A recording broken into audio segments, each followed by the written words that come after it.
We got an inter-triangle or intra-triangle game tonight as Duke hosts NC State. We will get to that, but I want to go back to the weekend first as we bring in our basketball maven, the one and only Brian Geisinger, 24/7 Sports. Split the action, get the Substack. He breaks everything down. Did I see Duke play zone? You did. Duke brought out the zone a few times over the weekend. Yeesh.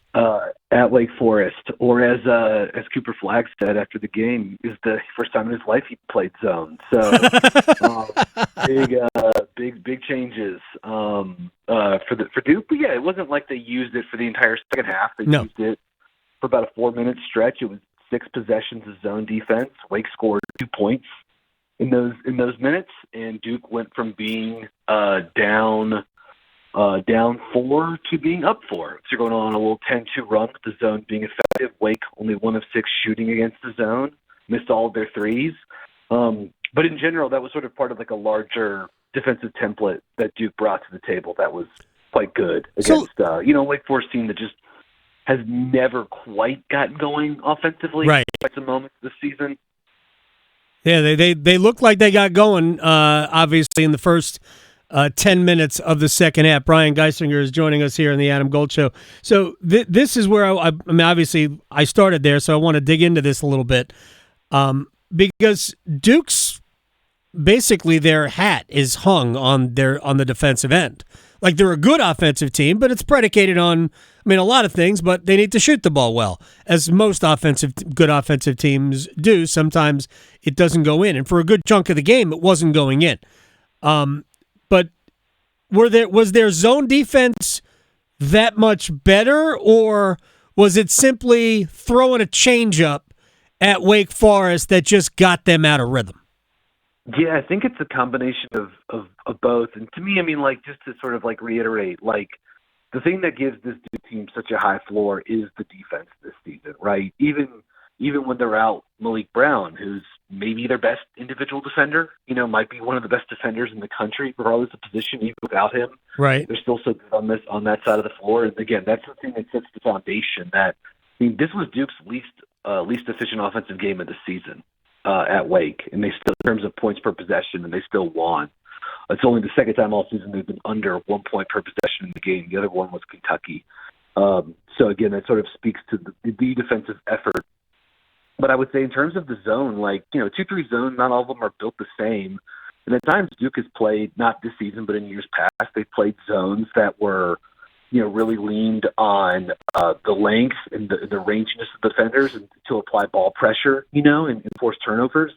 That's not what this was. I mean, Duke was really just packing it in the paint. Like, go back and pull up all the defensive possessions that Duke had playing zone in this game.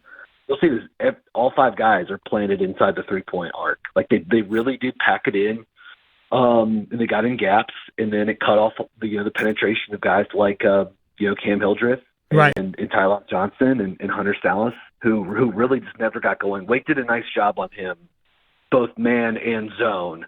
And Salas only had 1 shot against the zone. It was a little cut along the baseline at the rim, and Patrick Gongba had a nice contest and altered the shot, and Salas missed it. The only shot they hit was against the zone was a little Juke Harris turnaround at the nail. So I thought Duke just came in with a good game plan, and the zone is just something. It's another little wrinkle they have, but it definitely works against a team like Wake that doesn't have a lot of shooting, right? I mean, Wake's been shot the ball better the last 3 weeks, but I think they're around 27% from deep on the season. It's not a good offensive rebounding team.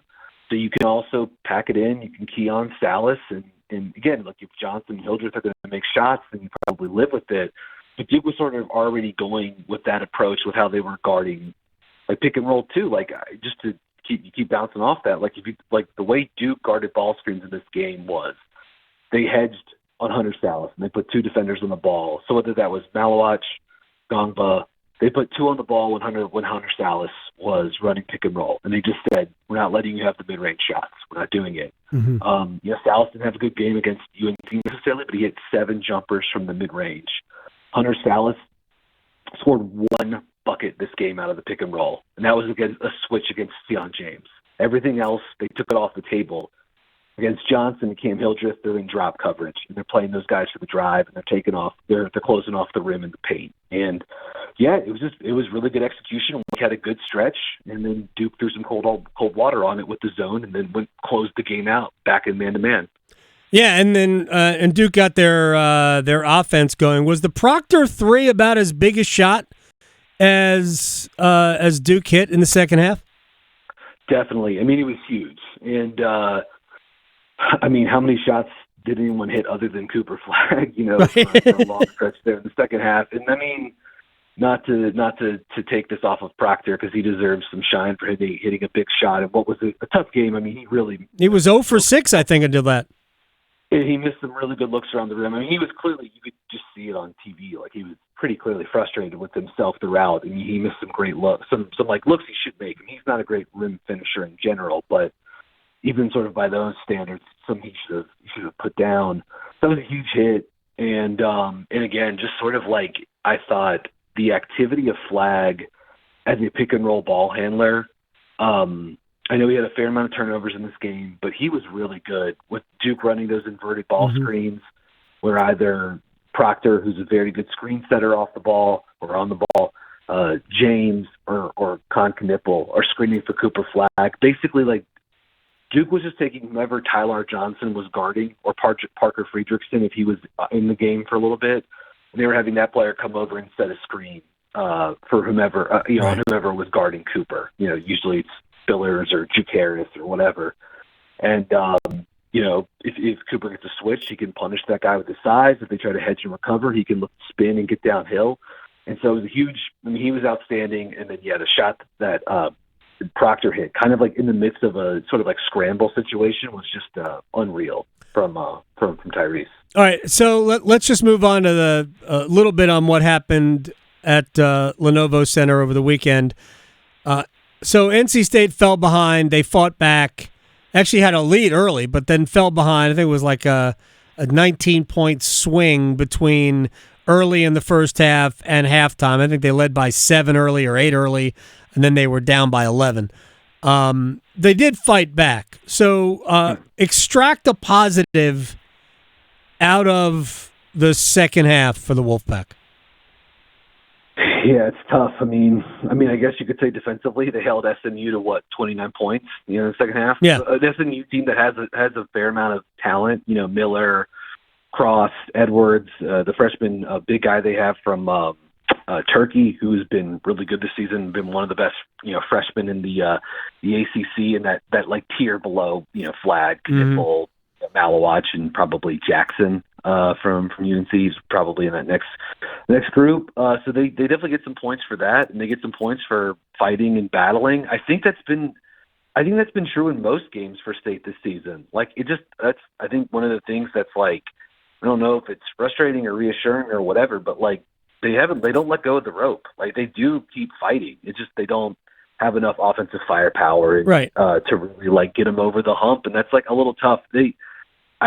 I've said this a lot this season, but they really do feel like one and a half guys short, and just in terms of like they need one person that could create a shot, and one or two other people that could spot up and hit a 3-pointer, because like I think they've got some good players and good pieces on the roster. Like, I think it's hard to look at the State team and see anyone that plays that isn't like a an absolute like lock to be like an ACC rotation player. Like, they've got a lot of good guys. They're just missing the kind of guys that can also like create advantages and bend defenses and open things up for the other, sort of like more complementary players. Hill's been really good this season, obviously. But the lack of the shot for him, he doesn't even attempt, a 3 against SMU. I mean, that just continues to be a quirk of his game. So yeah, I would just say if you had to take a positive, that against a good offense that has lots of good pieces, Duke's, State's defense was good in this game, especially in the second half. All right, now let's get to Chapel Hill, and then we'll ultimately go back to tonight and then Saturday. Does BC practice end of game situations? I didn't understand what they were doing at the end, but that's just my editorial comment. Look, UNC could have easily lost the game, but didn't. So full marks for that. How do they take positives away? Their offense certainly looked okay. Defense didn't. So how do you take some positives out of this for Hubert Davis?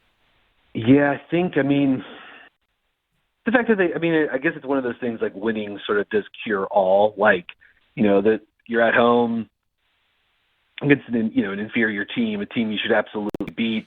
You could definitely get tight in those kinds of situations. I mean, you see it happen all the time in basketball, right? Where like, especially at home, or a home favored team that's favored in their own building. The opponent comes in, plays them tight, and they get tight down this. They get a little shaky and anxious down the stretch, and they can't like make enough plays and Right. free throws or whatever to pull it out. And UNC was certainly able to do that. I think it's a good thing to have RJ Davis have such a good game too, right? I mean, he shot it well, got to the line a bunch. I thought his playmaking looked pretty good in the game too. Kind of like him getting on the ball a little bit more at times too. So I think that would maybe be the biggest sort of like positive to take out of it. I thought like all of the guards, showed some positives, at least on the offensive side of the ball. Defensively though, like I know BC had a big shooting game, 14 threes, but that's I would stop short of saying it's like unacceptable or whatever, but to give up that kind of offensive outing for to that Boston team that's outside the top probably 150 in offensive efficiency is not like a great look for the Tar Heels. No, I mean BC is in the net. They're 224. Of that was an overtime game is alarming, but at least they won it. It's a game that you can't lose. You don't really gain anything from winning it other than you get a win. Now, before I get to Saturday, let me just address tonight. Brian Geisinger, 24/7 Sports, split the action, the Substack. You got to check that out. I don't even know what to say about tonight, to be honest. I hope that NC State plays a great game, the best game they could possibly play, and that this game is somewhat, manageable in the second half. What is the strategy? What is the path for NC State to be in this game in the second half? Yeah, I think you just got to get it into the mud as much as possible. And, it's easier said than done against the Duke team that seems to just float above it so often. But, Wake got them into the mud, in Winston over the weekend. I would be, if I were State, I would be switching a lot this game. They sort of already do, but I might switch even more. I might go switch 1 through 5 and just sort of like challenge, try to keep the ball in front as much as possible, try to make Duke go off the dribble. I think it's like imperative that State be locked in guarding off-ball actions. And, Wake did a good job taking away the movement stuff with Knipple, and Isaiah Evans didn't play much in that game, but also Proctor. And something State's you got to be locked in too, whether you're switching the down screens or sort of trying to like hedge and recover, but they've got to be locked in on that. And offensively, it feels like the roadmap is like, I'm talking about like a microscopic turnover kind of performance from them, which like they're capable of. Absolutely, they don't turn it over a lot at all. Which is like a classic. That's part of the Keats offensive profile since he got to Raleigh. The spread pick and roll. They don't take a ton of threes, but they don't turn it over. But would be microscopic turnover rate, and then just a outlier probably shooting performance for them. On the floor, like can Hill. I'd be curious to see what coverage Duke will throw at him if they're in the drop. Can Marcus Hill, get to the mid range and sort of like hit enough shots to get Duke to come up to the level. If he does that, can he drive and get turn the corner and get Duke into rotation and spray out to guys like Dayton Taylor and Dontre Styles? Can those guys hit some shots? So it kind of feels like that is the recipe, and certainly like getting a guy like Flagg in foul trouble. That's the obvious caveat with this Duke team. It's like any lineup that he's a part of is dominant, but they haven't really had to like play a tight game with him sitting on the bench in foul trouble or fouled out or whatever. So just I don't know. Can you get him off the floor? Can you keep the ball in front? Can you get the game into the mud? And can you somehow get Duke in rotation defensively and make them, punish them with enough, spraying out the shooters? It's going to be really hard, though, obviously. Yes. 21.5-point favorites are the Blue Devils tonight. I haven't looked even that far ahead to see if even a line is available for Saturday, also at Cameron. But I give North Carolina's backcourt, because they're familiar with Cameron other than Jackson and Powell. They're familiar with Cameron. They can be good, and Duke's shooting can at times go away. I give them a chance to keep that one close, and if they can apply some game pressure, maybe that could be an upset, potentially. But I keep getting back to the fact that, to me, everything is determined by Duke. Yeah, I mean, I think that, but you're hitting the right notes, though, which is like UNC's, again, this roster feels like a little incomplete just because of the front court room, but there's so much talent and shot making at the guard spots, especially with Davis and Jackson. But obviously, Trimble's very good. Cadeau's a good driver and good passer. Powell is a pretty special athlete, sort of at the wing spot for them. And like with that kind of shot making, you can take any opposing strategy and just, blow it up by just making enough shots. And right. Davis has done it before in that building, I mean, he's had some huge games at Cameron. So it's definitely on the table, but certainly Duke will have, they've got the wing defenders and guard defenders and the approach to get them to counter that. But I would also say just like UNC shot making plus Malik Brown, not having Malik Brown as right. a guy that could switch out, late in the clock on RJ Davis. You could do it with Kaman and stuff like that. Maybe Duke would even consider going small in that game if they're not worried about Jalen Washington or something like that. Mm-hmm. But without Brown, you lose some of that sort of defensive, real S-tier defensive flexibility in terms of switching action. Who guards that? Yeah. Who guards Cooper Flagg? Is it Drake Powell? Yeah, probably. I mean, Powell, but it's it's obviously a team effort just because of how much Duke is involving Cooper either as a ball handler in the pick and roll or as a screen setter, when he's screening for Spion and Khan especially, right? Because he's so good on those short rolls. I mean, how many times, probably one of the biggest buckets Duke had in the second half was where Cooper slipped a little screen with Khan, went out to the right wing, Trayvon Spillers closed out. Cooper blew right by him for a dunk at the rim. Mm-hmm. So it just takes a whole effort, I mean, they isolate him plenty, and I think Powell is certainly the best suited for that. It's probably not even close with other guys on the roster, maybe Jalen Withers, but yeah, it's the stuff that Flagg does, coming off of screens, pin downs or ball screens, and then what he can do as a screener that really. It requires multiple guys to sort of be synced up to neutralize.